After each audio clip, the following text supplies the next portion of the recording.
परिवार जो मंडळीमध्ये त्या ठिकाणी काम करण्यासाठी तो पुढे असायचा, तो नेहमी काम करायचा पुढे जाऊन, अग्रेसर असायचा सर्व गोष्टीमध्ये. नवीन परिवार होता, नवीन पती पत्नी होते, नवीन दाम्पत्य होतं आणि पाळक साहेबांना सुद्धा त्यांच्याविषयी आदर होता. हे देवाच्या सेवा कार्यामध्ये पुढे आहेत, ते कार्य करत आहेत म्हणून. आणि मग त्या परिवारानं, त्या दाम्पत्यानं त्याने एक निर्णय घेतला की 1-2 दिवसानं पाळक साहेबांना आपल्या घरी आपण जेवायला बोलूया.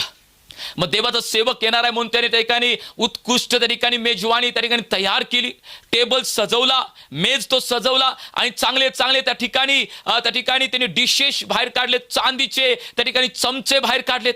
आज सेवक येणार आहेत, पाळक साहेब येणार आहेत, आम्ही त्यांना उत्कृष्ट सगळ्यात भारी आम्ही त्यांना त्या ठिकाणी सर्व्हिस द्यायची, सगळं भारी आम्ही त्यांना त्या ठिकाणी उपलब्ध करून द्यायचं. या परिवाराच्या, या पती जीवनामध्ये त्या गोष्टी होत्या.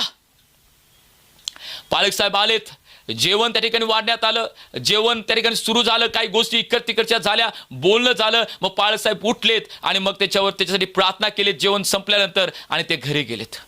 मग ते पती पत्नी आत आलेत, पत्नी इकडे आवरावरी करत होती, पती त्या ठिकाणी एका ठिकाणी बसून तो काही तर काम करत होता. आणि मग ती करत असताना अचानक ती ओरडली, अहो इकडे या, जरा इकडे या, पटकन या. याला म्हणलं काय झालं? पटकन तिचा पती आला आणि म्हणलं काय झालं बाई, अगं अशी का तू ओरडा लागल्यास? ती म्हटली, बघा इथं चांदीचे चमचे आपण काढलेले होते, त्यातला एक चांदीचा चमचा इथं नाही आहे.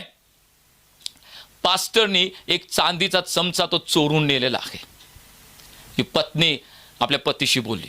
आता पत्नी बोलत आहे, प्रिय पत्नी आहे, आवडती पत्नी आहे. लगेच या बाबाने विश्वास ठेवला. एवढा वर्ष त्या पाळकाला तो ओळखत होता, पाळकाला जाणत होता, पाळकानं त्याच्या करिअर विषयी, त्याच्या विवाहाविषयी बरेचसे प्रयत्न केलेत, प्रार्थना केलेत, आपले गुडघे झुजवलेत, आपले अश्रू प्रभू समोर ढाळलेत. आणि लगेच पत्नी आल्यानंतर एवढ्या वर्ष जे सेवक त्याच्याबरोबर विश्वासू राहिला, त्याच्या विषयीच्या मनामध्ये डाऊट आला. कधी कधी आमच्या जीवनामध्ये पण असंच होतं.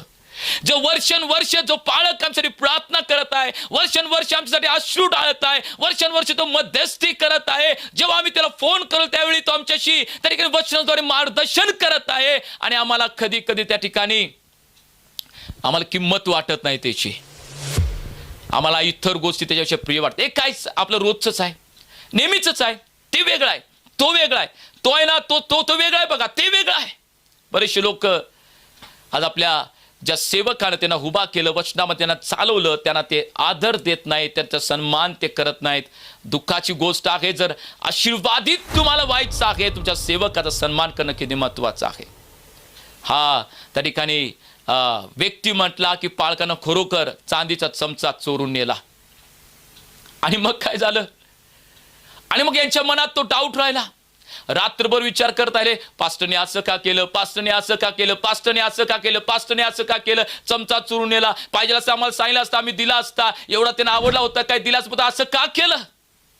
आठवडाभर त्या ठिकाणी त्याच्या मनामध्ये डाऊट होता, ते विचार सुरू होता. त्या ठिकाणी आठवडाभराच्या प्रार्थनेला ते गेले नाहीत, सेवा करायला गेले नाहीत, उपास प्रार्थनेला गेले नाहीत, सहभागीमध्ये मंडळीच्या ते गेले नाहीत. पाळकांनी सुद्धा विचार केला, कदाचित ते म्हणले काहीतरी कामामध्ये हे असतील म्हणून आले नाहीत. मग रविवारच्या भक्तीला ते जेव्हा ते आलेत, ते नेहमी पुढे येऊन लवकर येऊन सर्व काम करायचेत, पण तो ह्यावेळी लेट गेलेत, पाठीमागं बसलेत, लवकर निघालेत, पास्टरना भेटले नाहीत, गडबडीने उठलेत, वचनाकडे लक्ष नव्हतं, अस्वस्थ होते आणि उठून गेलेत. पालकांचं लक्ष त्यांच्याकडे होतं. हे असे का वागत आहेत, अशा रीतीनं का त्यांचं जीवन आहे? ठीक आहे, पास्टर त्या ठिकाणी त्याच्याकडे त्याला भेटता आलं नाही, त्याच्याशी बोलता नाही, बरेचसे लोक त्याच्याकडून प्रार्थना करून घेत होते. ते गेला परिवार. दुसऱ्या आठवडी पण तसंच, तिसऱ्या आठवडी पण तसंच. पालकाने पाहिलं शेवटी त्यांना त्या ठिकाणी भेटण्याचा निर्णय घेतला आणि ते घरी गेले. आणि म्हटलं तुम्ही असं का वागत आहात? तुम्ही त्या ठिकाणी अग्रेसर असलेले लोक, भक्तीमध्ये, सेवा कार्यामध्ये, सहभागितेमध्ये, आणि असं का वागत आहात? त्याची पत्नी त्या व्यक्तीची म्हणली, पाळक, आम्ही एवढं तुमच्यावरती विश्वास ठेवला, एवढं प्रेम केलं, एवढा आदर केला, तुम्हाला जेवणाला बोलवलं आणि तुम्ही आमचा चमचा चोरून नेला, चांदीचा चमचा चोरून नेला. आणि ती बाई त्या पास्टरला दोष लावायला लावली. पास्टरने जेव्हा ते ऐकलं, त्याने हसायला सुरुवात केली, हसायला लागलेत. म्हणजे अहो असं का हसायला लागलाय तुम्ही? त्याला म्हटलं, आज ही तुमची परिस्थिती जी आहे, दोष दाखवण्याची जी वृत्ती तुमच्यामध्ये आलेली आहे, प्रभूच्या कार्यामध्ये पाठीमागे जे तुम्ही जात आहात, जे तुमचं अंतःकरण अस्वस्थ झालेलं आहे, तुमच्या या सर्व गोष्टीचं कारण काय माहित आहे काय? तर तुम्ही प्रार्थना वैयक्तिक करत नाही, तुमचं पवित्र शास्त्र तुम्ही वाचत नाही, म्हणून अशी तुमची परिस्थिती झाल्या. ते म्हणले होय बरोबर आहे, आम्ही त्यानंतर पवित्र शास्त्र वाचलंच नाही, आम्ही प्रार्थना केलीच नाही. तुम्हाला कसं समजलं? चल सांगतो म्हणले ते माझ्या बाबा, चल माझ्या लेकरा तुला सांगतो. आणि मग ते म्हणले ते पवित्र शास्त्र कुठे आण. बघा हे पवित्र शास्त्र. हे म्हटले ते माझ्या मुला उघड. आणि जेव्हा त्यांनी ते पवित्र शास्त्र उघडलं, त्याच्यामध्ये तो चांदीचा चमचा होता प्रियानो.